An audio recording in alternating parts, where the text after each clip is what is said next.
Would you like to open or close? I have it open for a minute. Are they recording? So people Ask can for it to come. Yeah, Excuse me. Are they recording? Yeah, Yes, they should it's- be, yeah. they are. Good morning, sorry. Yeah, go ahead. Good morning, everyone. Thank you for joining us on our second day of our Appalachian Justice Symposium.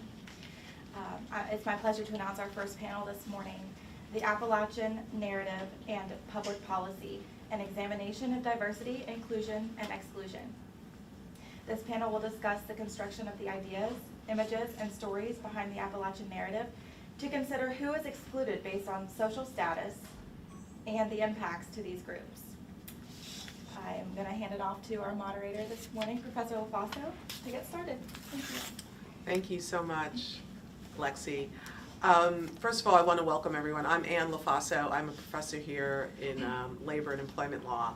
I am not Dr. Melanie Page. Dr. Page asked me to, she had a personal matter. It's actually, a lot of times when you say that, it means it's an emergency that's bad. She actually had something positive that she had to go to, more of a celebration, and that dealt with her child, and it was a last minute thing that she only found out about within the last 48 hours. So I was more than happy to be in her place. So welcome to the Appalachian Narrative, Policies in African Americans in West Virginia. I'm delighted to be moderating this panel, which is so much, will be so much about the idea of invisibility, and that there are people in our community who are invisible, and not just invisible in a metaphorical sense, but what that invisibility means to those people and their communities. Before I introduce the panel, I'd like to do a special introduction for Meshea Poore, who is not only the president of the West Virginia State Bar, but she is now the vice president of diversity, equity, and inclusion here at the university. And she's only about 6 days into the new job. And what we would like to do is welcome her and ask her if she would be willing, in her leadership role as the vice president here in this area, if she wouldn't mind giving a few words. Sure.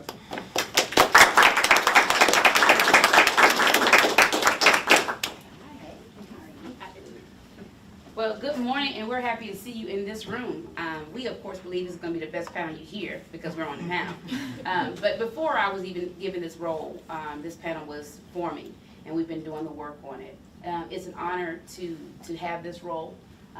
For the students that are here, this is something that I am going to charge you with, that you dig deeper, that you listen to conversations that may make you uncomfortable but will grow you. And this is not going to be the last of what you hear, but you do have a charge. You have an expectation to grow outside of what you think you know and get a little deeper with it. So, again, it's my honor to be here. I'm very happy that Dr. Andress asked me to be here, and so thank you for your time and your commitment. All right, thanks. Okay. Thank you. No, I was going to introduce you. I'm sorry. We have a very outstanding panel today, and what I'd like to do is keep these bios very short because you do have them in your book altogether. But we're going to start with Lauri Andress, who is an assistant professor in the Department of Health Policy, Management, and Leadership at West Virginia University. She has a Master's of Public Health and a PhD in Community Health Science from the University of Texas Health Sciences Center, where she focused her energy on health policy. And she also has a law degree. We will hear from Dr. Andress first. Then we'll hear from Rico Moore, who is a criminal defense attorney who practices throughout the state of West Virginia. He's a native of Charleston, West Virginia, and a graduate of West Virginia State College in 1993. And a graduate from the Thurgood Marshall School of Law at Texas Southern University.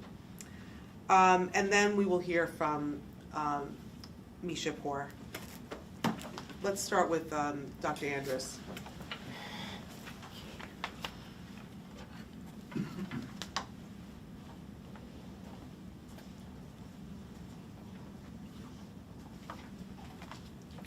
Good morning, everybody.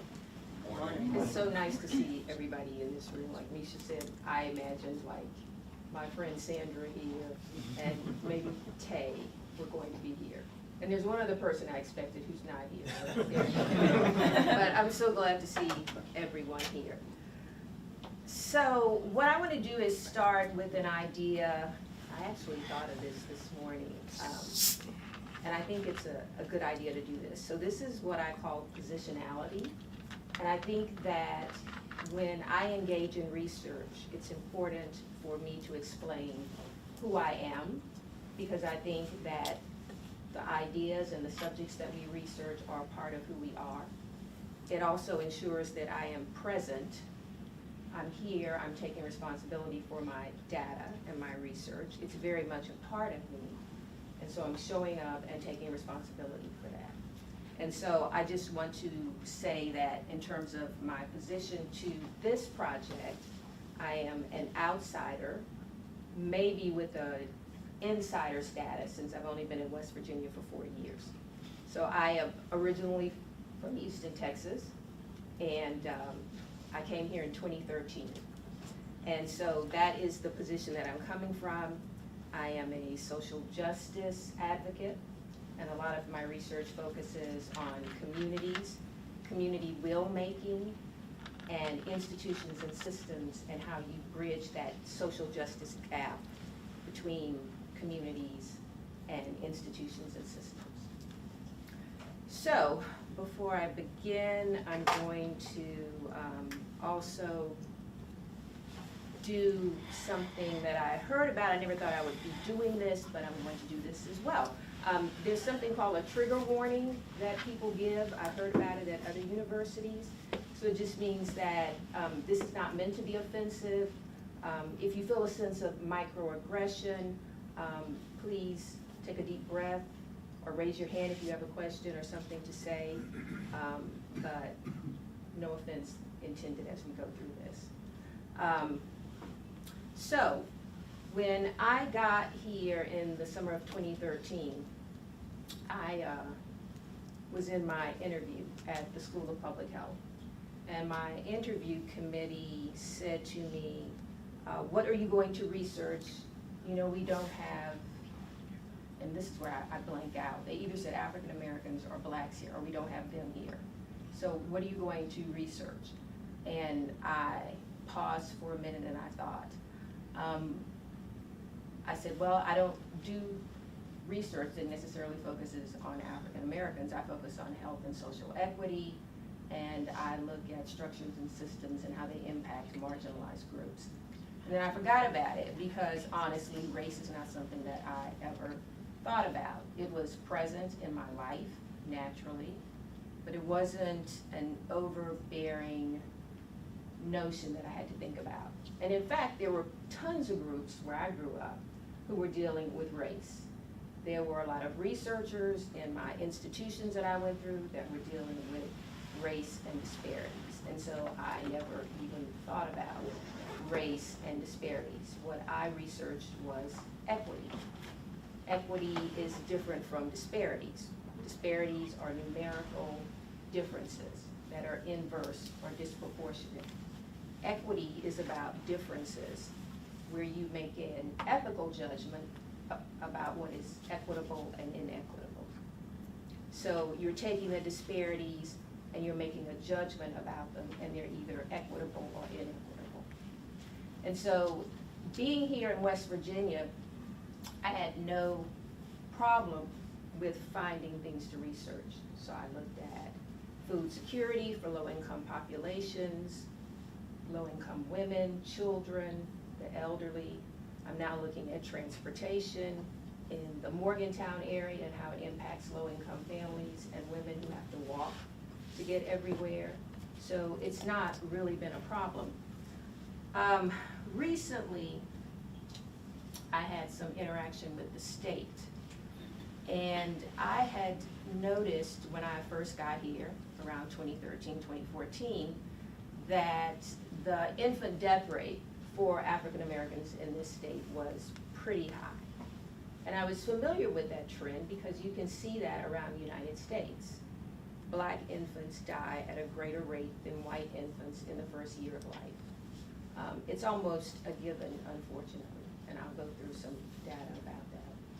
So when I saw it here in West Virginia, I thought, well, that's interesting, I guess somebody's doing something about that. That was back in 2013. So when I finally interfaced with the state, a representative from the state, and I asked them about that data, I was told that, yes, that is a high number, that infant mortality rate for African Americans, but we can't really study that.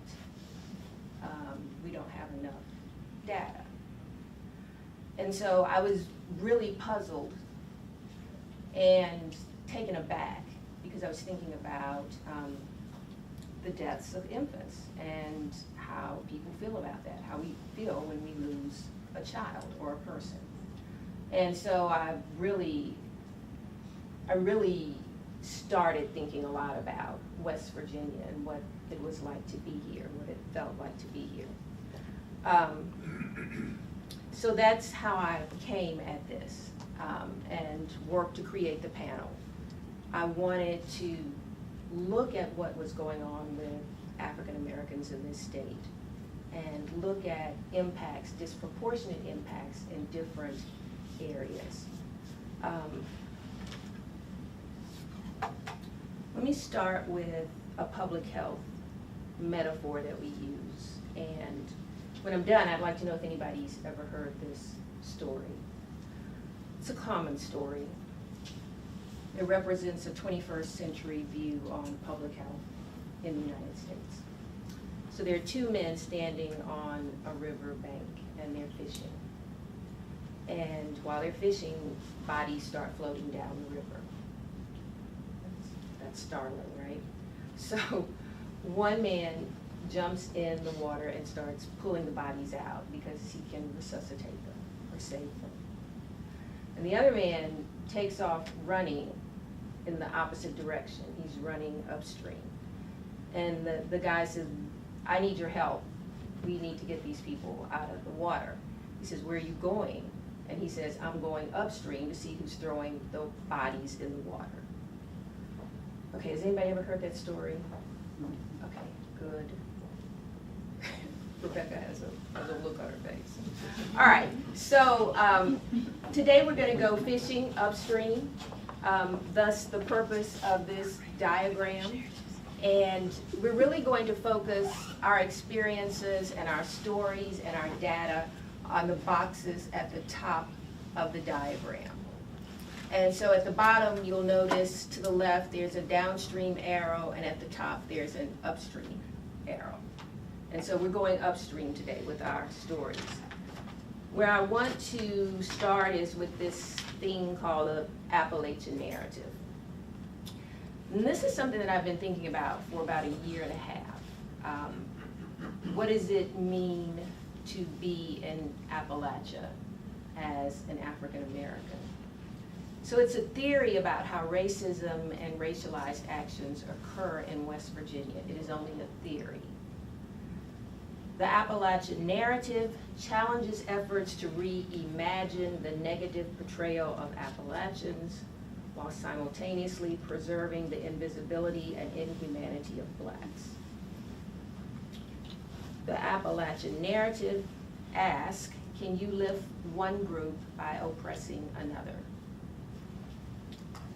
And what does race have to do with it? John Hartigan asserts that analyzing social relations and settings in terms of whiteness brings to the fore the racially interested and motivated actions of whites.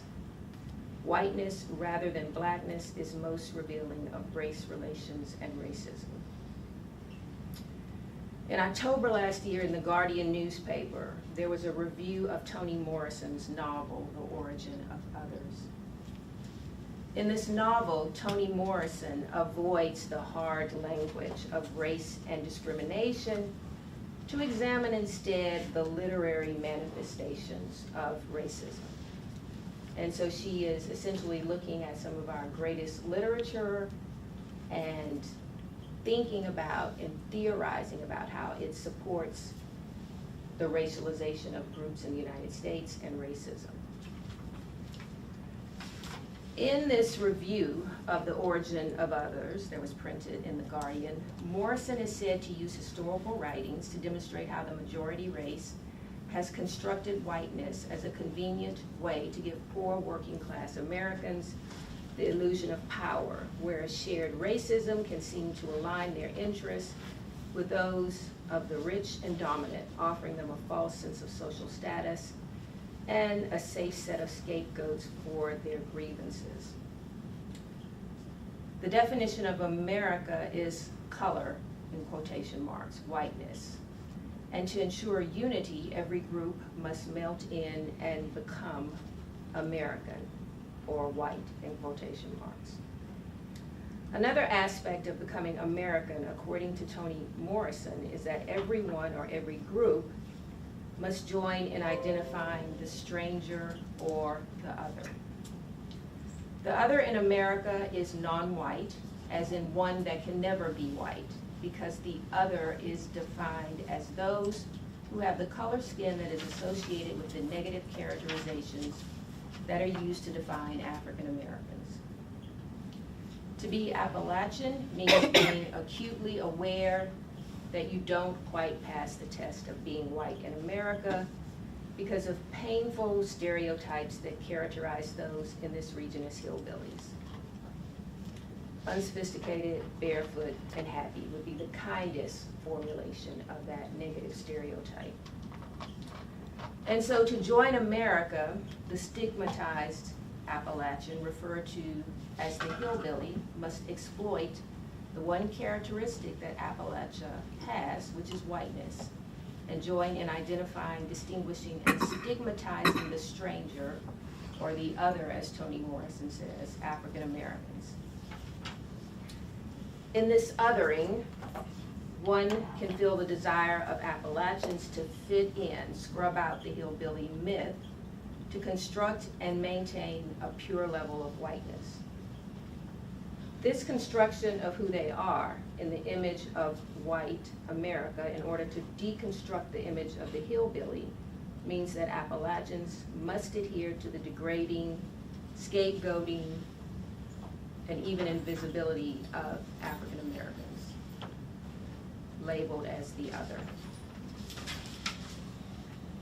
This theory of the Appalachian narrative elevates, distinguishes, and insulates its members from others who they might be mistaken for in their poverty, lack of education, and cultural displacement in America. The Appalachian narrative says we are poor, disenfranchised like African Americans, but we are not them. We are different from them and more like white America. This panel says that the result in West Virginia is public policies, regulations, and practices that impact blacks in two ways. It exacerbates problems, or it masks the nature of problems that African Americans have in West Virginia. So today we're going to go upstream, and we're going upstream with our stories, our data, our scholarship, our everyday lives, and our positionality of where we stand in West Virginia.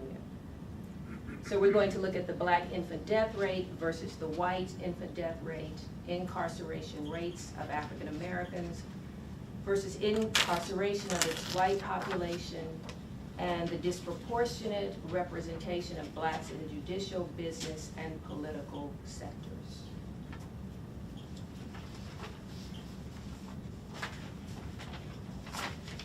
This is a transition to my presentation now. So we're going to go into infant mortality. So I played around with the name of this discussion like so many different ways. There are so many ways to tackle it. And I must say, it has meaning to me, if to no one else, that title. Infant mortality in Appalachia, and the other, invisible in life and invisible in death. And the research question, if you will, is what does it mean for a state to say that the problem is not big enough to take action? How do you make that determination? And I would submit to you that it's both a political question, an ethical question, and one of data if you choose to make it that. So infant mortality deaths generally in the United States have followed a pattern for almost 50 years. We're basically like not doing too well in terms of the infant death rate in comparison to other countries. And when you think about the amount of money, the gross national product spent on healthcare, we are not getting the bang for the buck. Our infant mortality rate in comparison to other countries is pretty bad. If you look at the data on the left for United States, this was from 2013 for the United States. And this is a comparison of the black infant mortality death rate and the white infant mortality death rate. So in 2013, the infant death rate for whites was 6.0 deaths per 1,000 live births. The infant death rate for blacks in the United States in 2013 was twice that of whites, 11.11 versus 5.6 deaths per 1,000 live births. And by the way, to be an infant death and to collect that data, it means that the infant died within the first year of life. So 360 days. If they live 361 days, it's not considered an infant death. And usually it's counted per 1,000 live births. In 2013 to 2015, infant mortality rates in the United States ranged from a low of 4.28 deaths per 1,000 live births in Massachusetts to a high of 9.08 infant deaths in Mississippi. The highest death rate for black women was in Wisconsin in 2013. It was 14.28 infant deaths per 1,000 live births. If you look to the right, this is West Virginia's infant mortality rate. And what you'll see in that figure, or what I'm going to show, is that this is a historical pattern. This has been this way in West Virginia for at least 20 years, this disproportionality between blacks and white mothers. So the black infant death rate, when you aggregate data from 2013 to 2015, was 11.79 infant deaths per 1,000 live births. In comparison, the white infant death rate was 7.02 infant deaths per 1,000 live births. The ratio between those two numbers is 1.7, and this means that the chances that a black infant will die in the first year of life is 1.7% times greater than the chances that a white infant will die.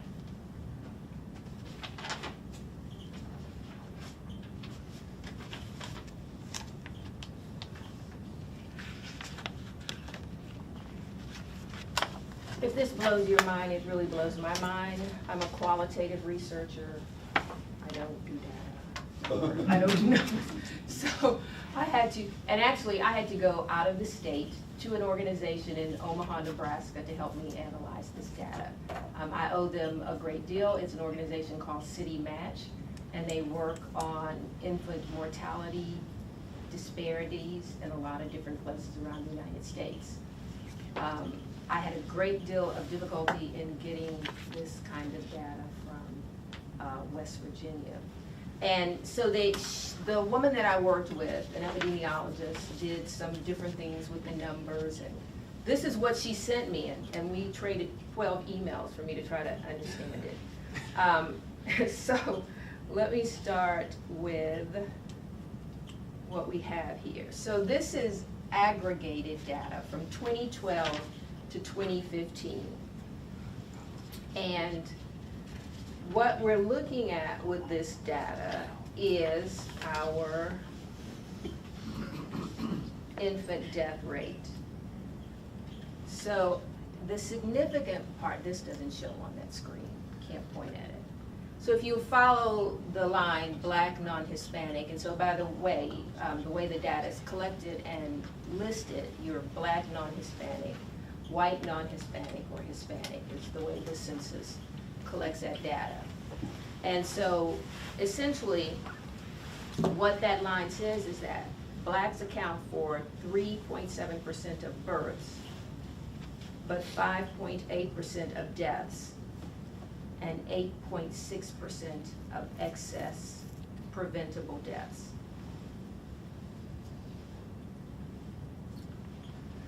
So it's looking at the proportion of African Americans in West Virginia and then the rate at which they make up infant deaths in the state.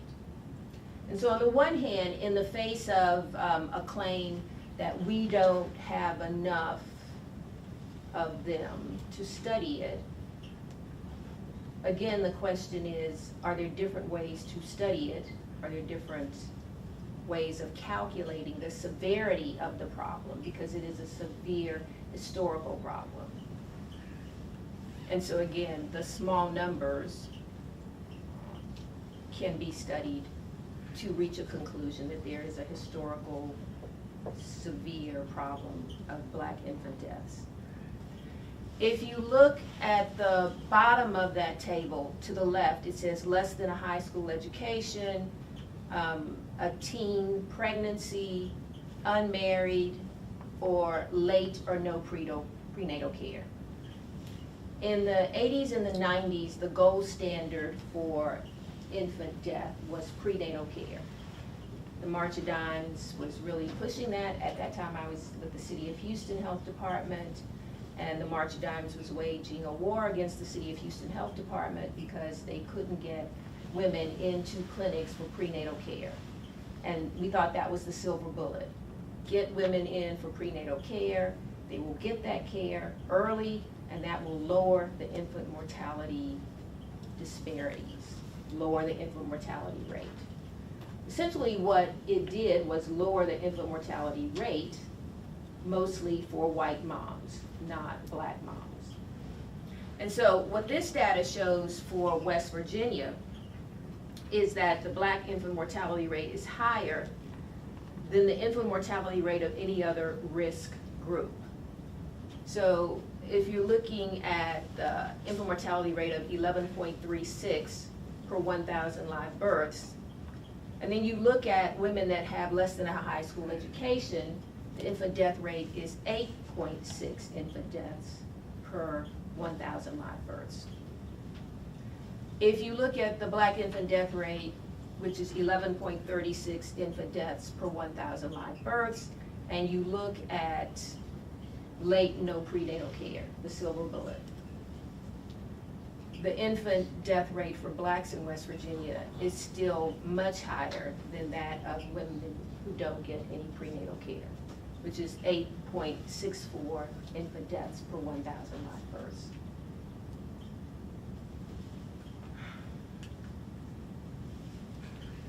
She sent me a table for this one too, but if I showed you this table, we'd be lost. I was lost. So I just put the words up there. But essentially what we're saying is that if you look at lives that could be saved, 22% of black infant deaths are attributable to preterm birth. This is in West Virginia, and this is aggregated data again from 2011 to 2015. In comparison to white females, where 9.3% of infant deaths are attributable to preterm birth. And the significance of that is in the phrase there that you see, that if we were able to deal with black babies in terms of prematurity, we could lower the infant death rate by 22%.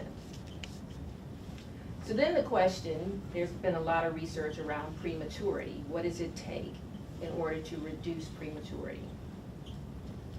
And if you think about the diagram that I had up first, and I said we were working upstream instead of downstream. So downstream solutions for prematurity have focused on clinical care. What can we do for a woman's body so that they can carry the infant longer? What can we do in the intensive care unit if the infant is born early? Can we put more resources and money into intensive care units to take care of those infants. But if you're working upstream, and you still find that over history, Black women are unable to carry the babies to term or even a little bit longer than premature babies of white women. If that's the question, why can't Black women carry their children just a little bit longer? So let's say we know that if both babies are premature, right? So let's say the Black woman gives birth at 32 weeks and the white woman gives birth at 37 weeks. The data consistently shows that. If the Black woman could just carry the baby a little bit longer, it would still be premature, 37 weeks and 37 weeks, then the Black infants would have a greater chance of living. But they're not able to for some reason. And so the question is, why is that?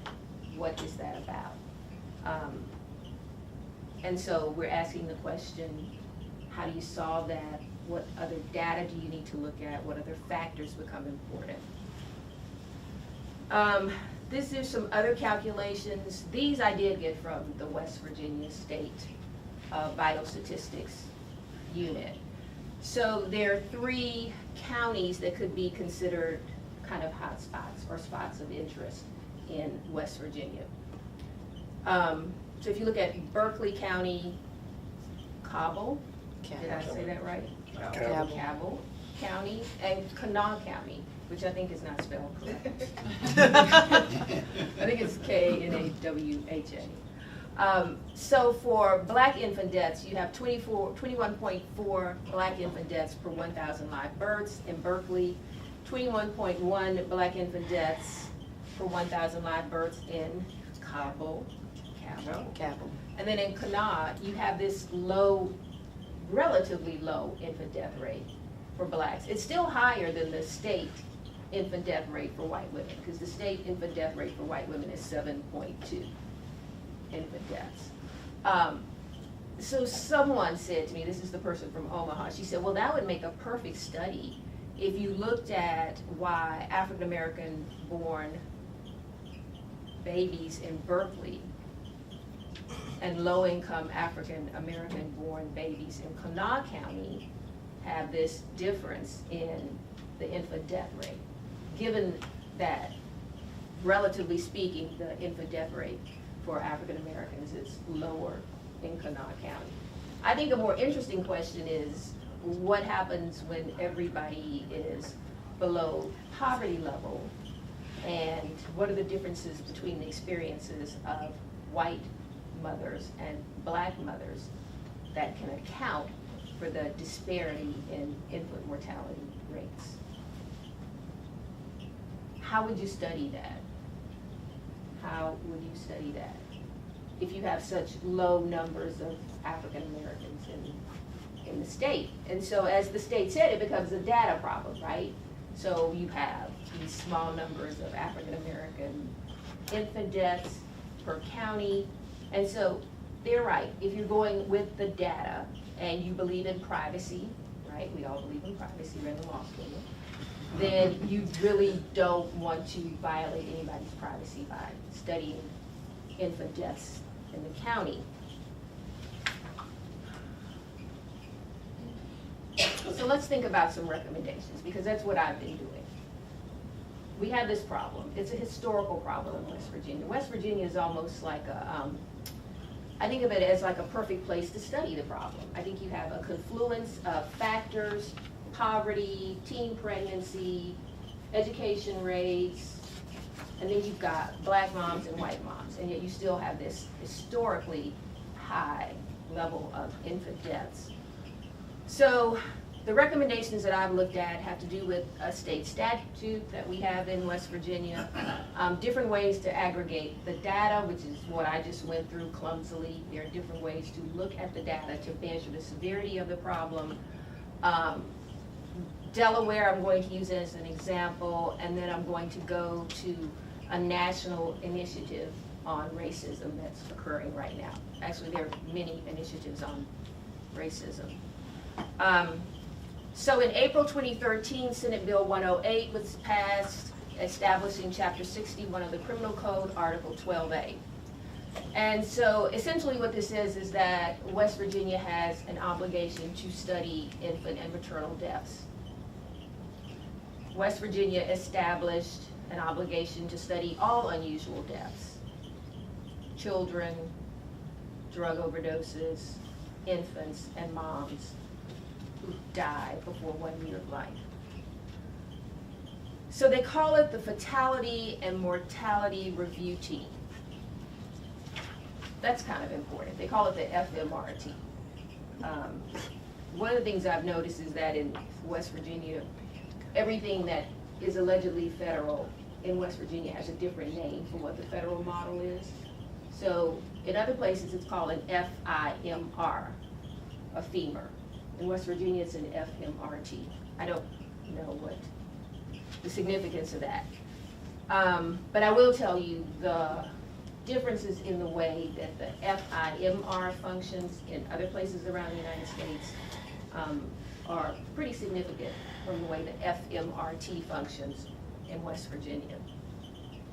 Then in February 2015, the Public Health Department, the State Health Department promulgated Rule 29, and it establishes procedures for the formation of the Fatality and Mortality Review Team, the FMRT. I don't know how these next slides are going to look. I just made them this morning. So this is the actual regulation for the Fatality and Mortality Review Team and how it's supposed to work. And so it starts out kind of explaining the purpose of that team. Then these are the people who are supposed to serve on that team. And what you'll notice is that they are by and large physicians, nurses, a couple of other organizations who focus on infants and children. I do want to say that this is in a stark contrast to other FIMR panels around the United States, and the regulations or the recommendations from the national organization are that these panels should incorporate community-based organizations, advocacy groups, individuals who are on the ground and concerned about the well-being of their community. And so it's very normal to incorporate representatives from those groups on some kind of infant mortality review team. West Virginia does not do that. I also want to call your attention, if you can see it and you have super eyes, to 13.12B. It is against the regulations to contact a family member for the review of these deaths.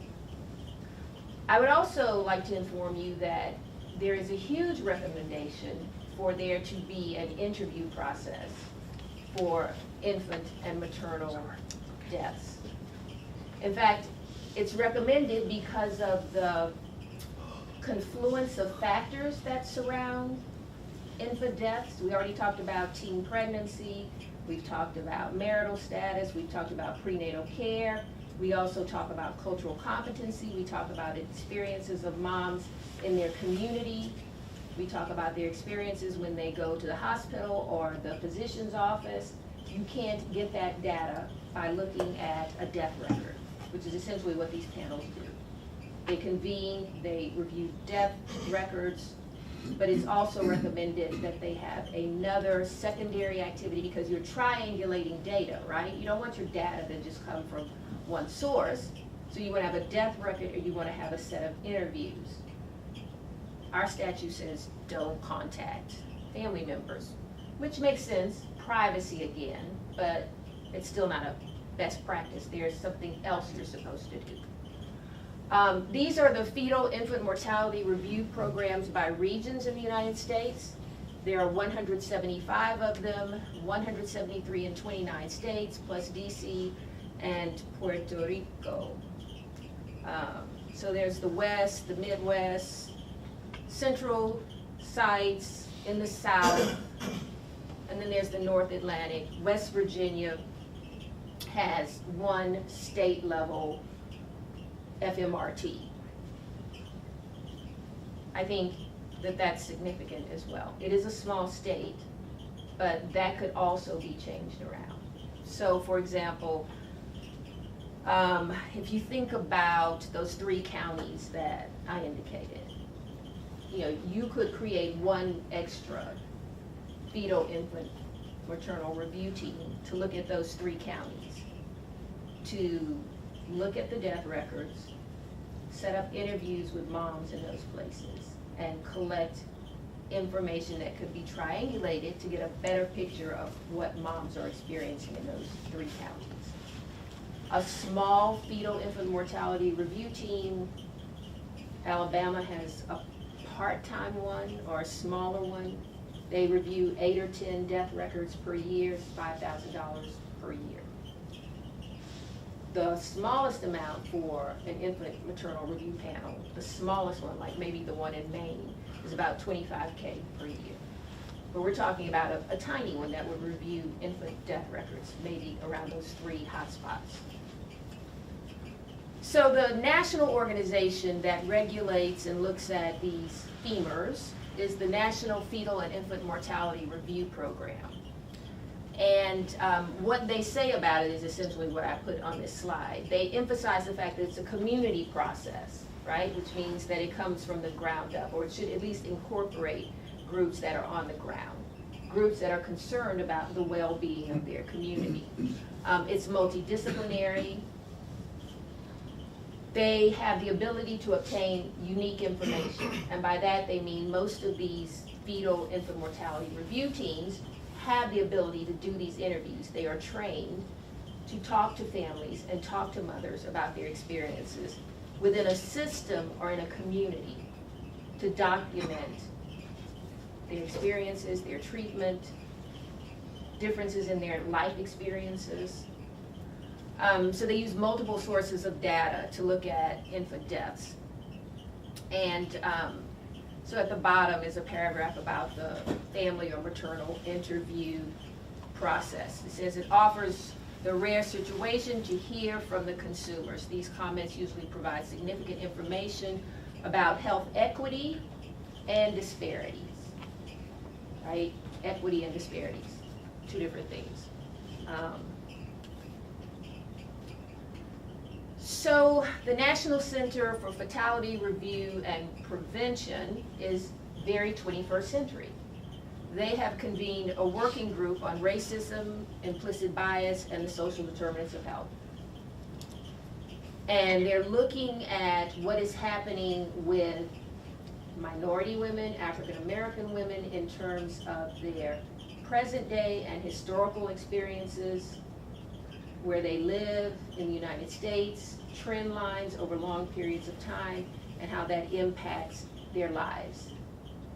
They use a life course theory to look at the experiences of African American women in the present day and over history, and how that impacts the body. It's a process called weathering, based on allostasis. It impacts the central nervous system, creates anxiety over long periods of time, causes cortisol to flood the body, which has a negative impact on all of the systems in the body. And so that's kind of the theory that's being looked at nationally, and that this panel is working from, this idea of racism and its impact on bodies and how it impacts maternal health. So they're focused on communities with high health disparities, including conducting analysis and recommendation to improve outcomes. And again, the use of the word disparities, America is one of the few countries that looks at these disproportionalities and sticks to the word disparities. In some cases, you see the word equity or inequities, which makes a judgment about the disparity. But in most cases, we talk about disparities because we're big on data, right?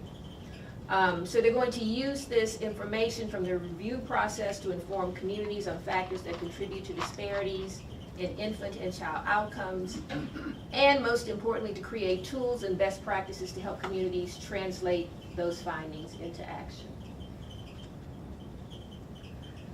So, this slide again. we're operating above the distribution of societal resources, wealth, and health. And we're looking at institutions and systems, policies, rules and regulations, institutional racism that may be inherent within those systems, within those communities, within those processes. And with the femur, looking at how to tackle racism and implicit bias and institutional discrimination, they are moving upstream. And so it's not an indication that clinical care, prenatal care, health campaigns are unimportant. It just says that it's not enough. Those interventions down below distribution of societal resources, wealth, and health work, but they're just not enough to close the inequity between black moms and white moms. So there are a couple of other recommendations. Delaware has an infant mortality task force that was established in 2004 by executive order of the governor. And they created this infant mortality task force. The governor jointly appoints people along with the legislature. There is a mandate to conduct a comprehensive review of every fetal and infant death in Delaware. They have, and so what we do with the review team here in West Virginia is they distribute the death records among largely physicians at WVU. Then they have to go through those death records. They're often overwhelmed. And then they decide which ones they're going to present to the review panel. Not all of them are presented, not all of them are discussed, and oftentimes they don't get through all of the death records to examine them.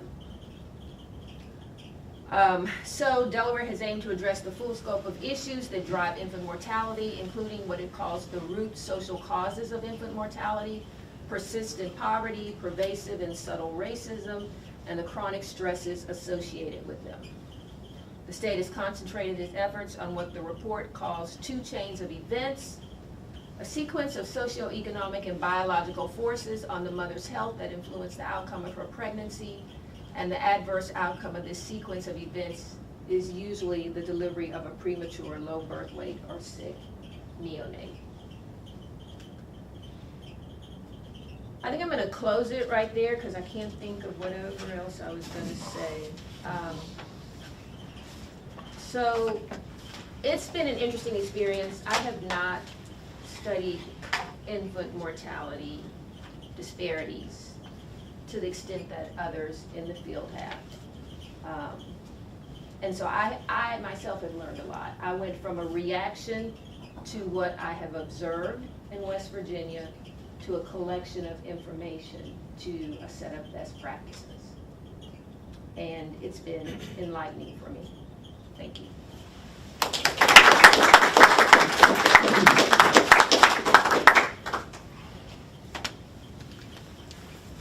We're now going to hear from Rico Moore, who's going to focus his attention on the criminal justice system. I'm not going to stand here, I'm sorry. I'm not doing that. And I'm not going to give you a bunch of slides because I would feel really stupid if I walked on the corner with Michael Jordan or somebody because she knows what she's doing when it comes to that stuff. I don't. You know, a lot of what I'm talking about actually will be more theoretical, and it's based upon historical, pattern that I see, and based on the fact that I try cases, criminal cases. I have cases active right now from Wheeling, West Virginia to Logan, West Virginia. And I'm looking around, I think some people in here are actually attorneys already, correct? Right. I don't know if you're active in the criminal aspect of it or not because I don't recognize anybody, but I don't really want to just stand here and give you stats and so on and so forth. I'd rather for you to ask me questions as we go. Please cut me off at any time. But with that, I want to start here. One of the issues we have right now that everybody's hearing about is the opioid epidemic, right? And you hear about the opioid epidemic, but you don't hear about black people in the opioid epidemic. Has anybody seen anything on TV involving African Americans, black people, however you like to term it, in the opioid epidemic? You don't. You hear about the rising death rate from overdoses in the white community, correct? Does anybody know the percentage in the last 2 to 3 years? I was just gonna say, it's startling, it's. 263%. Does anybody know the death rate in the black community from the opioid epidemic and overdoses? Take a guess. 213%. So it's not a stark difference. The real difference is when you get into treatment. And based on the cases I've tried and the things I've seen is, you know, you have two different justice systems. We're here in law school and justice is supposed to be blind, correct? However, what is the conviction rate for those who are African American or Latino for heroin distribution?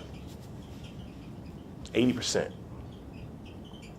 of those convicted of that crime happen to be black or African or Latino. And they're incarcerated. They're incarcerated. I think it's like 75% of those convicted of those crimes that are African American or Latino are incarcerated. In other words, we don't get the treatment that you get if you're white. And I know she said she didn't want to offend anybody, but I do. I really do. And what I mean by that is I want you to think about what happens is because I'm offended every time I'm in a courtroom and I'm standing there and I have quite a few white clients and I know that there's a good chance I can get them into rehab. And a lot of times I do. And I have a black client and, well, unless they're going to cooperate, possibility of me getting them to rehab, very low. Most of them are either going to go to jail or if they don't go to jail, they'll be at home on home confinement, which is a form of jail. So with that being said, I think what we need to do is we need to take a look at the history. Now, we've had this opioid epidemic in the United States before. Did anybody, well, a couple people in here are a little bit older than me, I'm assuming. So, you know, you may have seen this before, right? In the 70s. And what came out of that was, in New York, what are called the Rockefeller laws. Anybody familiar with those? And the Rockefeller laws made it illegal to have, like huge, I'm not gonna say illegal. Let's just say they gave you an inappropriate amount of time for small possessions of heroin, like 15-year mandatory sentences. And from that, our federal government in the 80s took that model and changed the entire federal system and the guidelines. And they modeled it off the Rockefeller laws. Well, what's going on in the state of West Virginia is, anybody here follow what's going on in the legislature, other than Meshea? We've just enhanced our drug crimes in the state of West Virginia. And why is that such a big deal? Well, West Virginia is ground zero, same as South Central was ground zero for the crack epidemic. And with that being said, you look at the rate of incarceration in the state of West Virginia versus black and white people. I would say others, but the truth is, the state of West Virginia is largely black or white. And yes? So you're saying that the disparity or the difference is that if it's a black person who has the substance or is trafficking in heroin, then it's a law enforcement Or pills. It's a law enforcement problem. If it's white, it's a public health problem. Exactly. And nobody has done any study on it as of yet that I'm aware of, and I've looked everywhere. And nobody is really willing to address it, even in the court system. It's like they just ignore it. And I'm not saying that they're intentionally saying black people go to jail, white people don't. I'm just saying it's so ingrained within the judicial system that if you don't pay attention, what's going to happen is the same thing that happened with the crack laws in the federal justice system. You're going to look backwards and say, oh, we've got a disparity in sentencing. Why go backwards when we already have two examples twice in the 70s and the 80s in which it didn't work?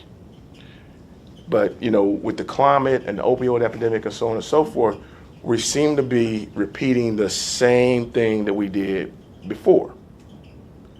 And, you know, and there are a lot of different reasons, I guess, but I can't come up with one myself. So, you know, I'm going to go over some statistics here in a minute, but one of the big issues we have is, you know, we seem to be trying to police one community while we're treating another.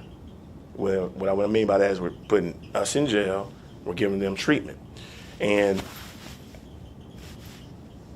the likelihood of being, I think a lot of it has to do with targeting. The likelihood of being stopped and searched as an African American, as a black person, is 3 times as much as being a white person. However, when you look at the drug overdose rates, they're really not that far off. And in the state of West Virginia, we have such a small black population. Let's look at the numbers a little bit. The numbers of incarcerated people in the state of West Virginia, little over 12,000. Out of those 12,000, 7,000 some odd are black.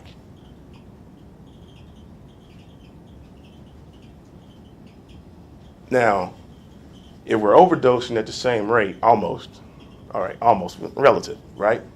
Then we have to be using or possessing drugs at almost the same rate, correct? But then if you go to treatment facilities, they're 90 to 95% white. Now, some people would make that argument that it's an income-based situation. Would be a good argument, except a lot of these places accept Medicaid and Medicare, and, excuse me, but damn near our entire state is on Medicaid and Medicare, regardless of race or color. So if you look at that, then you would look at it, and if you looked at it from a blind man's point of view, then the rate of incarceration and the rate of treatment should be relatively equal, but it's not. So with that, I'll take a look at, a couple statistics.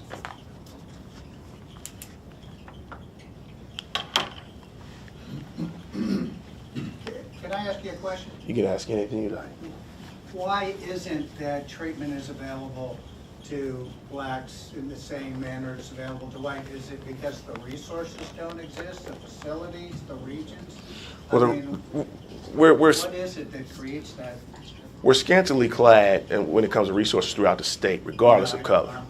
Regardless of color. But for some reason, it's not often made available for us. Like as a plea agreement kind of Well, thing, or a Well, I have something to say about plea agreements here in a second, especially in the federal system here. 1 second. But not just that, but it's the way it's policed. A lot of times, depends on who you are and where you are. When you're arrested, if you're white and you happen to be high, or you have drugs, instead of being charged with a felony, or instead of even being charged at all, they take you to a facility, or they'll take you downtown to a magistrate and say, look, he has a drug problem. If you're black, it's automatically treated as a crime. And in addition to that, if you look at who is stopped and who is searched, according to the statistics, we're 3 times as likely to be stopped and searched.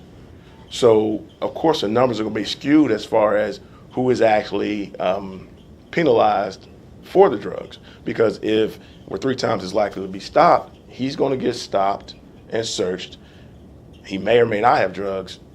5 people in this side of the room, which happens to be all white right now, they're going to get stopped, but they're not going to be searched. So whether or not they actually have drugs, it's not going to show up. So we have, you're going to have an issue there based on the way it's policed. And these are my statistics. And one reason I'm not giving the statistics is because I like, especially the students in here, to go take a look for yourself and make your own opinion, because we all know our country's a little bit divided right now. So I want you to make those decisions for yourself, because these aren't numbers that I made up. I'm going to do the moderator's prerogative and say, can we wait for questions, for the rest of the questions to the end? Because we have one more presentation that's 15 minutes, and I want to make sure we get all the presentations out, and then we can have discussion on everything. All right.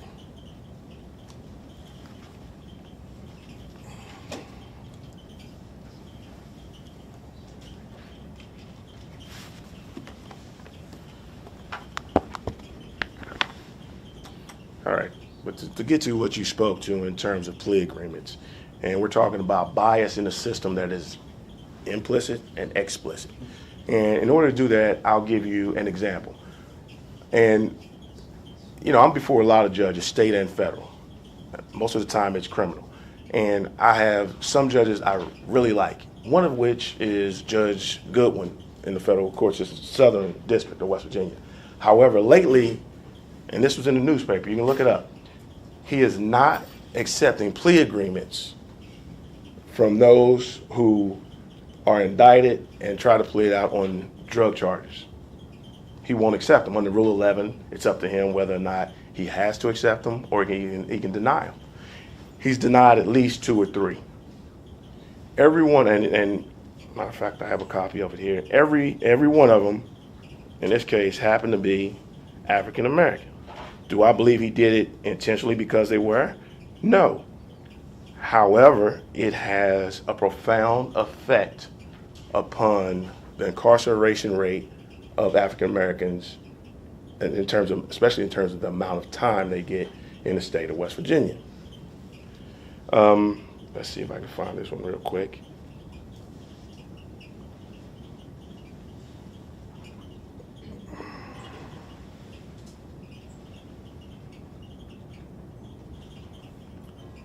Now, this is a quote.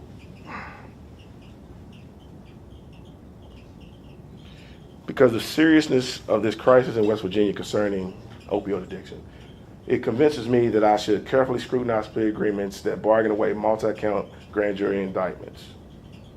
Now, the problem I have with this is over 96, 98% of all federal drug cases end in plea agreements, right? We have a huge opioid problem, and we have a small African American community here in the state of West Virginia.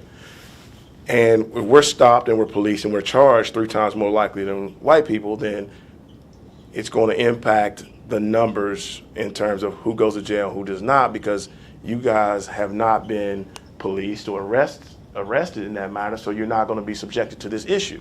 However, there have been some people who have been subjected to this issue. In particular, there was a dentist in Charleston recently. He made $1.4 million. $600,000 of it was legal. $700,000 of it was due to what he was allowed to plead to, which was 1 count of Medicaid fraud.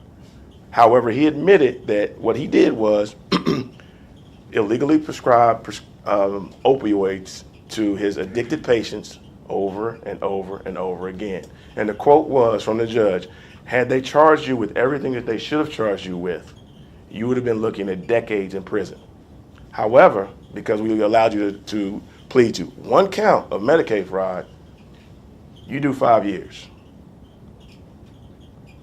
Now, this kid, who we wouldn't take the plea for, is looking at a mandatory 10 years. Poor kid. Parents were part of the victims of the crack laws of the 80s. So he's still suffering part of that stigmatism.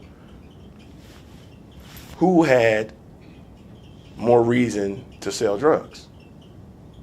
And you can call it what you want, but when you illegally prescribe drugs to people you know are addicted, who may have become addicted because you prescribed them to them over and over again, who's the bigger drug dealer? This kid who may have made $100,000 over a year or two versus a dentist who made an additional $700,000 illegally prescribing drugs. And they accepted his plea, gave him 5 years, whereas this kid is looking at 10 to 12 federally, mandatory, because they won't accept his plea.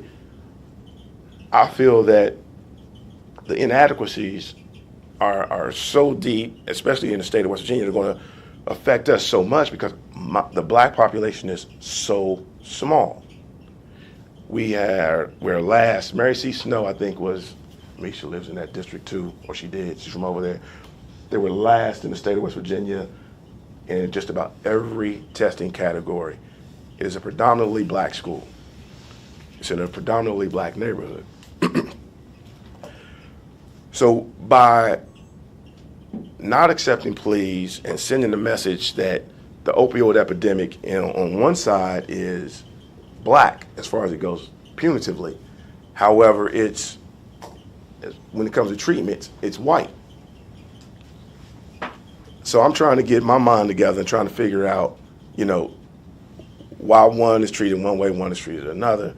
And given the absurd numbers of those in the state of West Virginia that are imprisoned in our population, which are from one demographic, how we can take a look at the prior issues and prior mistakes we made from the 70s and 80s and avoid I'll look at it this way, the destruction of the black population through over-sentencing and over-policing. Now, I'm not really sure if what I'm saying is getting across to you, but it makes sense to you. Okay. It's getting across to me, huh? All right. Makes me feel better. But for those of us who are actually in the system and you're actually working, and the reason I say I want to offend most of the people here about it is because I want you to be offended. The way I'm offended when I have to stand there next to somebody and say, well, this is the best I can do for you. Whereas this guy, I can tell him, well, I can probably get you, into some type of treatment program. Now, I say all this to say, I'm not sure that I have all the answers, not sure that I have any of the answers.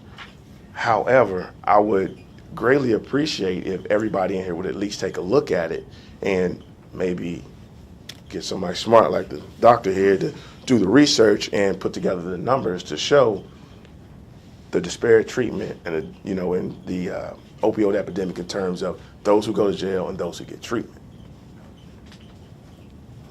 So I'm not really sure where to go from here with it, so I'll give you guys some statistics on it real quick.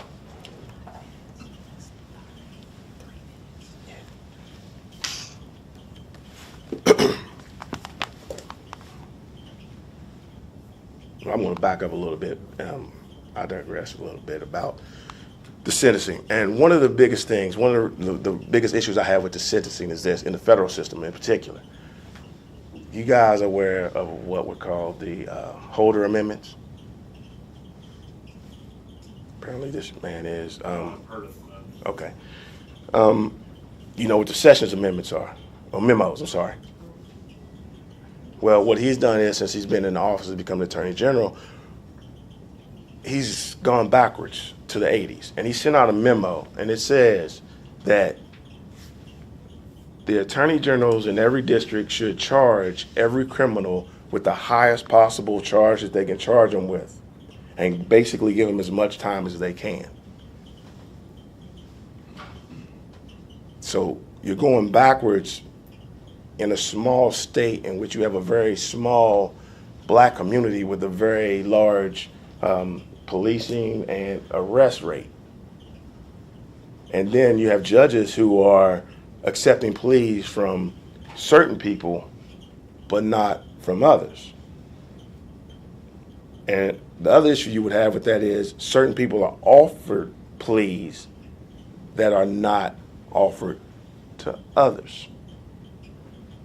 And it's just disproportionately affecting West Virginia because, once again, our small number of black population.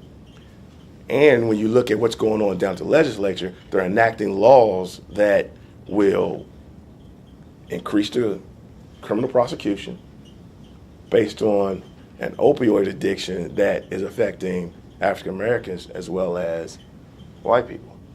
Yet we get prosecuted and they don't. And with that, I'll finish. Thank you.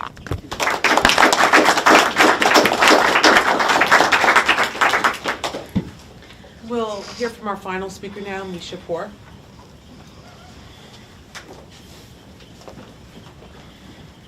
I think the mass exit happens now. Can I move this stuff? You can do whatever you want. Okay, so let me say this before I get started. First, I want to thank, and I think she did. No, she's here, right? I want to first thank Rebecca Trump for, yes, where did she go? I want to thank you for being so hospitable to us and for putting all this together. I know you and your committee have done a wonderful job, and I think we should give her a round of applause. As I'm sitting here, and I hope you all do this too. You take note of where you are in your life as you go through it. Sometimes we just rush to the next thing and we don't really understand that we really are positioned in a place where we can make some change, and it's really with us. And so as I sit here, I wear a lot of hats. I've been been a criminal defense attorney with Rico. We've practiced together in a lot of different courtrooms. So I know exactly what he's talking about. I've been a member of the legislature, so I know people in the room that have either family members that are in it or have been up there with me fighting for different causes. And so I struggle sometimes when I hear people talk, because I'm like, yeah, you know, I'm screaming on the inside because I've seen the fight, I've been in the trenches.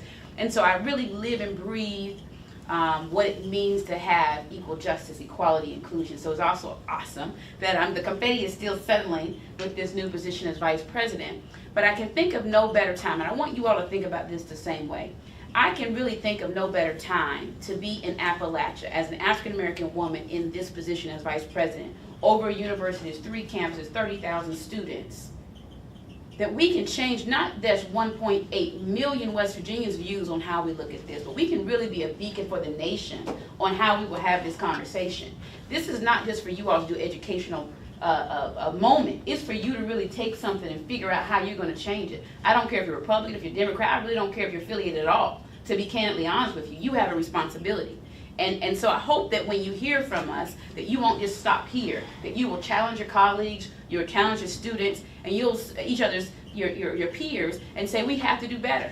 Because at the end of the day, it really stops with us. We can't look at someone else to do it. It stops with us. And so what's your charge? I digress and go into this now. So my presentation is this. You know, I talk about being an African American from Appalachia. I'm very proud of that.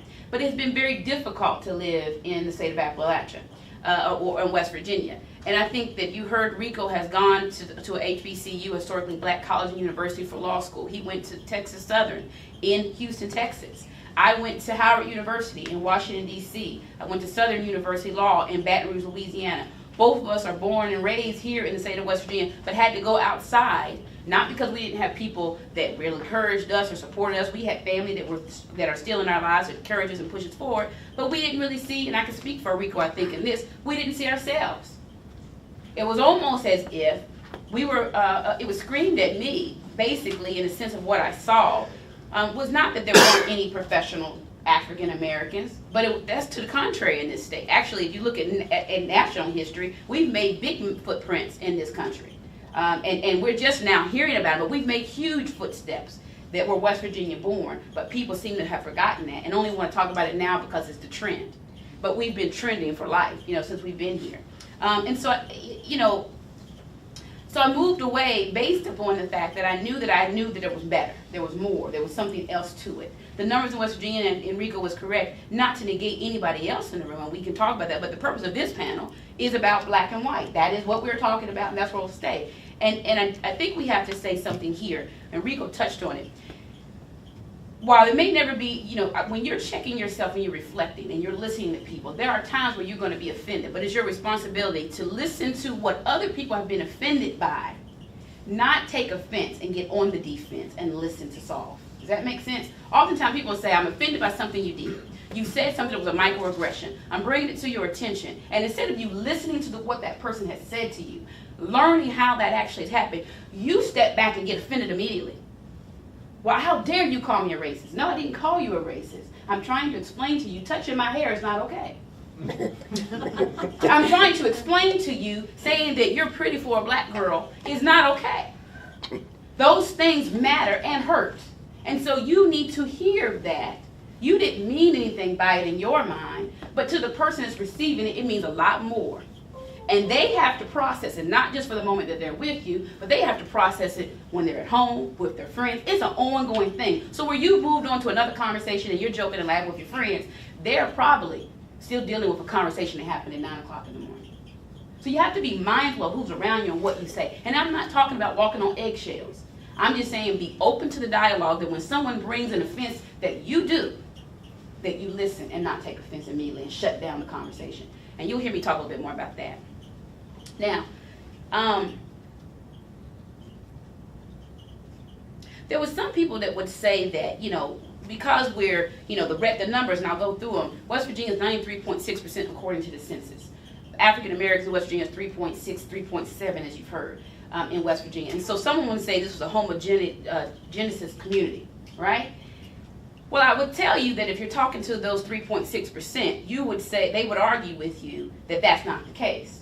some would argue that, well, you know, if I was born and raised here, if I reside here, and I've chosen to live here, that I should be seen for exactly who I am. There are differences, and that doesn't make it bad. It just means that there's differences. But when you try to say that we're alike, or that we have the same, we are alike in the sense that we are human, but we have different needs. As a woman, you have different needs. As a male, you have different needs. So it doesn't make any difference. It doesn't make sense to say that you don't have to see me in a different way to be able to treat the things that we're having problems with in a state as a whole. Others in West Virginia would say, well, you know, we're not racist. We're just colorblind. You know, it's really, we just don't see color. We just don't see color. So it's really not an issue. The reality is the 3.6% don't have the luxury to be blinded by color, because we live it and see it every day. And so for you to choose to use the language colorblind is disrespectful to who I actually am, and goes back into the theory of invisibility. Why I want you to see me as human, I'm not sitting here, you know, people, I know there's confusion, and we'll talk about that too, about implicit and explicit bias, what that looks like. I know we worked hard to talk about desegregation from, you know, from where we were looking at people in classes and groups. We can work in unison and still have our differences. We can work in unison and still learn about one another. But to put a title of colorblind on it means as though you think it's okay to see me as not here and not existing. If you do not suffer from the systematic system, you know, the structure, the way the system is set up, the failures of that, then you're not gonna, you again stand in the luxury of talking about colorblindness. But when you talk about the higher rates, disproportionate rates of incarceration of African Americans, which is a 3.6% population, and how high those numbers are, they're very clear.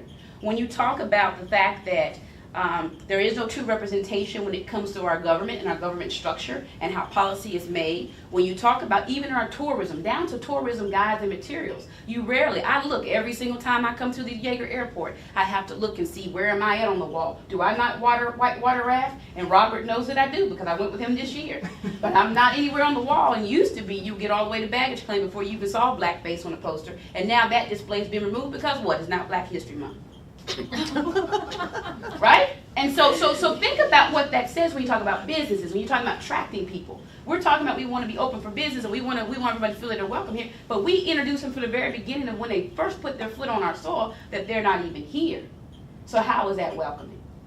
So again, I talked to you about you know, what you've heard here, you know, I've talked to you about the 93.6% African American, 3.6 I wish it was 93%, right? White, 3.6 African American population. The executive branch has a minimal representation, so we are there, but most of the roles are in a role of Human Rights Division Commission, Herb Henderson liaison. That their goal is to go out and talk to African Americans or population of diversity, diverse groups, minority groups. So it's always in roles of culture versus it's in roles as if they're not expertise in medical fields and things of that nature.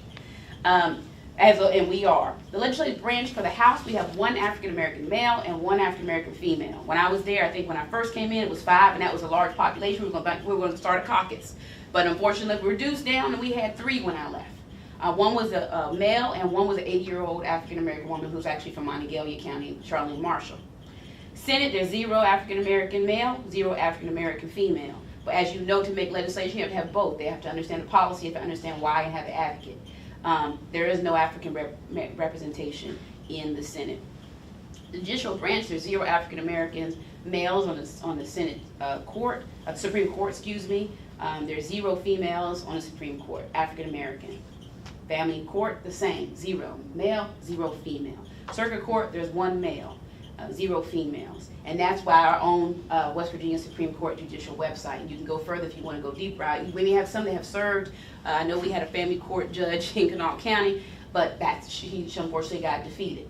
Now, in 2014, there was a paper that was done by the West Virginia Chamber of Commerce on diversity in the workplace. And it was a position paper that was presented to the legislature that talked about what it should look like when we dealt with the workplace and how we move our state forward. It's unfortunate when we talk about African Americans and talk about the value of African Americans, we always have to make it be financial.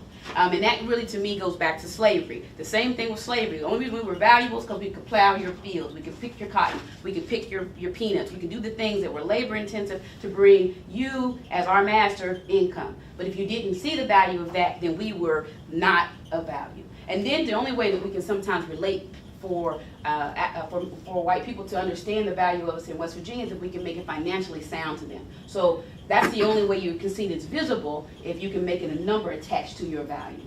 Does that make sense? If it doesn't, we'll talk about it later. You heard me talk about before the way that we look at West Virginia being, that we're, because there's such a 3.6% that we're still very alike, we don't have that much difference. And I had someone say to me when I talked about diversity, and they're talking to me, and they said, well, in West Virginia, we don't really have diversity. I mean, I would say our biggest diverse group is white women, or women. And his wife, which was amazing, had to say, honey, I think Misha would take issue with that. Yes, thank you. Wow, I only got 5 minutes. That's not enough time. Okay, so implicit bias. I would ask you to look at the Harvard study. You should take the implicit bias exam. It's a personal examination of yourself. If you haven't done it, you need to do it. It gives you an opportunity to look and see what are your implicit bias. We have explicit biases that we see and that Rico talked about. Microaggression, that's a new word that I think, not a new word to us, but a new word to some. You need to figure out what that is. And there's a lot of videos. BuzzFeed does a great job of talking about microaggressions. And it brings it down to a commonplace language. Zootopia actually is a very good, actually talks about a lot of implicit biases and microaggressions. I actually love Zootopia. Look at your privilege. What is your privilege? What circles do you keep? Who's around you? I mean, are you still talking to the same people that have you diversified? You're not talking about getting tokenism friends. I'm talking about getting true friendships and really knowing people. If you look at your Facebook pages, is it anybody that looks any different than you? And if it's not, what's that look like for you? Does it mean anything to you? Oh, this is who I know. And you can choose who you work and who you live with and who you play with. All that is true. But just it gives you a note of who you are. You're really opening yourself up to have dialogue. I'm sorry that I'm rushing. Ignoring the facts to secure one's existence. The American Friends Service Committee actually talked about something I wanted, and we go back to when we talk about plantation and slavery. The slave traders and slave owners had to ignore the humanity of people of color in order to justify slavery. The parallel to that goes to Rico's point, overzealous prosecution and sentencing. When you begin to make money off of people in bodies, it goes back again to plantation living. When you place in cage and make money, which we do, we talk about prisons for pay, prison for profit. You've heard that. If you haven't, you need to look that up because that's real. And it goes throughout the prison system, how people make phone calls. All those things are real. How you have a community connection goes back into how you rehabilitate yourself back in the community. When you don't have money, didn't have money when you came into the system, and you don't have money when you go out, you lose that connection because you can't make it with them while you're in jail. You can't talk to them because you have to pay for those calls, you have to have commissary. All those things matter on how you really rehabilitate. If you are given probation or treatment, you're still able to be a part of society, you're seen as a part of society, and you're treated as such. But when you're caged because of income, and that does happen whether you believe it does or it does not, you don't have a support system, then they feel you're going to be a failure. And so they don't put you on probation or give you the opportunities that some have. The American Friends Service also talked about white politicians had to ignore injustice and inequality in order to justify inhumane laws. It is not that they do not understand the argument for safeguards to prevent lack of representation in policy, is that they intentionally choose to ignore them. When I was a member of the legislature, there was a piece of legislation, major, massive piece of legislation that was touted as a jobs bill. But nothing in there dictated that people who had not been in the oil and gas industry would be trained on how to be there. Now, to run it down, the amendments as a rookie that were told to me could not be made were made. And the point was that we would keep track of how many African Americans were getting jobs so that we could pay attention to it. And it was a struggle because some of the members said, and actually said it out loud, well, I don't have any African Americans in my county, why do I care? And so we have to begin to educate our legislators that you are not just there for your county, you're there, you took an oath of office for the entire state of West Virginia and the movement of the state of West Virginia. And when you just look in an isolated form, now mind you, we don't have but one woman, one male in the House, none in the Senate, so the conversation, if they're not on that committee, are not happening. They're not happening. Because if it's not something I'm familiar with, then why do I care to talk about it? I sometimes feel like I can't talk about it. But we need champions in the room, and so that's why you all have to educate people about those issues that touch us. Systematic racism, I know I'm sorry, but I gotta get through this, and I think it's important, so I'm so sorry. Systematic racism is a cleverly constructed system to perpetrate and justify the mistreatment and abuse of people of color. It took hundreds of years to create. They are the carefully crafted, time-tested, and well-honed defense of racism. And so when we talk about that, and again, that's from the American Friends Service Committee, committee. because we have lived in habits and patterns, because we have kind of just done business the way we've done business. I've been in banking forever. This is what we've done. This is how the board is set up. This is how we pick people from the board. We ask our friends to put people on. We give nominations. We stay in the vein of habit and pattern. We never change. And remember I talked about check circles, check cells. That's not just in your personal life. That's in boardrooms. That's in business settings. Check yourself. And sometimes the conversation is better received if it's from people who look like each other. If I come in, I talk with you, and I say, Lisa, blah, blah, blah, I like your glasses, but I hate teal. She's going to be like, well, who are you to say that? But maybe it was someone that looks like her. Maybe she has on glasses. You know, those are beautiful glasses. Actually beautiful, by the way, teal and all. And I said, you know, but that teal, she may not have been as offended. You know, I mean, you're making it very basic, but you understand my point. You have to be a champion in the room to make sure you're changing. And I'm getting close to the end, I promise. How much can we go? Okay. Thank you. When I think of West Virginia, and I've said this for a very long time, we're at the bottom of almost every list. And again, I see opportunity, not disappointment. I mean, I'm not happy we're at the bottom of the list. We got to just accept where we're at. But we have opportunity. But we also have opportunity because we really need to embrace the fact that we don't have luxury to discriminate here in West Virginia. We just don't have the luxury to not include people. I don't know where that comes from or why we think we do. When outside people look at us, they see us all as West Virginians. Matter of fact, they don't even think black people live here. When I went to Howard, they said, where are you from? I'm from West Virginia. Really? They got black people there? Yes, my family. And so it's the conversation that I've heard no matter if I'm in college, doesn't matter if I'm, as a professional woman, gone into being on national boards and organizations, the same conversation happens. But what we have to realize is that people see us the same in this state. And when we begin to try to divide and put differences out and not include bodies, we continue to be at the bottom of the list. And so we need to be very mindful of that. There's something that you heard me talk about, I don't know if I've said this or not, but when we talk about population and financial growth, social and societal effects on West Virginia, the underrepresentation are creating a couple of things. West Virginia's population has decreased. And some say because we do have a higher age population, it's because of death. Of course, it's because of death, right? But we also have something called out-migration, where people are losing their job and looking for other jobs, or jobs relocating, so out-migration. For those individuals who feel as though they're invisible, I would say it's called fleeing. Because they want to be able to be in a space where they feel accepted, the wholeness of oneself. To be able to be in a space and be creative, to be innovative, and know that you're being heard is crucially important. Think about yourself. You don't have to have a certain color on your skin to be able to understand what it means to be accepted, for your wholeness, what you bring, your years of service, no matter what the age is. So imagine being in a workplace where that's not seen, or being in a city or a state that does not have anything, concerts to come in, or not concerts you want to go to. You know, you like country, but you don't want to hear every country artist to come through. You might want to hear a little bit of, I don't know, give me a name, but it ain't the whole country, right? And so you get upset about that. They may be doing Charleston, a great civic center, but at the end of the day, is anybody I want to see come?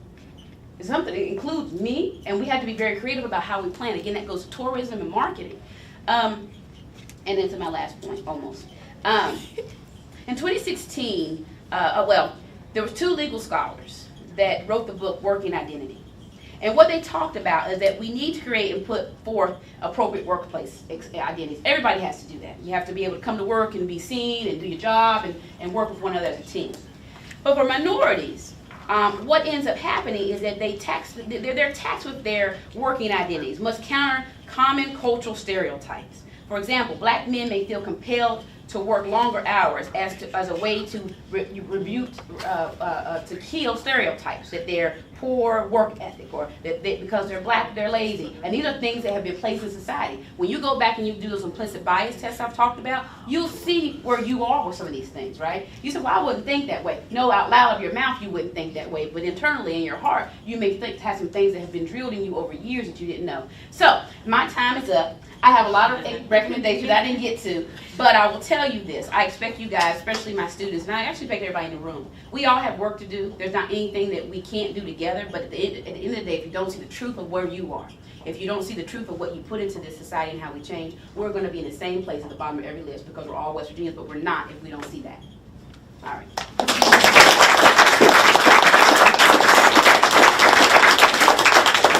What time do we have to get out of this room? You can, I mean, I have to set up for the next panel, Okay. so yeah. We Stay. have 6 minutes before the next panel, so we don't have time for questions, but you 6 can, minutes, we can't do nothing at 6, for the next panel. because the next panel, they Oh, need to. sorry. They need to, but what you can do is you can continue this conversation outside, or you can continue the conversation at lunch. And it was a very provocative panel. Let's please thank the panel once again. Provocative, I like that.